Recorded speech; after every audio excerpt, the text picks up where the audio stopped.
તેઓ ફ્રેન્ડ અને વેલ વિશર જ કહી શકાય. નાના સાથે નાના અને મોટા સાથે મોટા થઈ જતા તેઓ તેમનો સ્વભાવ હતો.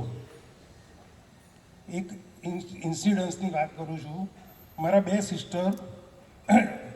બે સિસ્ટરે લગ્ન નાગર બ્રહ્માંડમાં બે ભાઈ સાથે કર્યા હતા.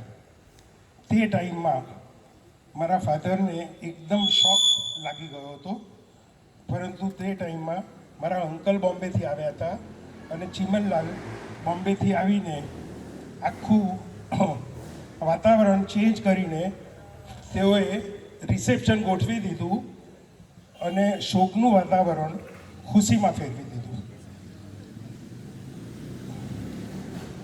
ચીમનલાલનો સ્વભાવ, દિગ્દ્રષ્ટિ અને કુનેહ ખૂબ જ સરસ હતા. તેઓએ દરેક માટે ખૂબ જ સચોટ માર્ગદર્શન આપેલ છે.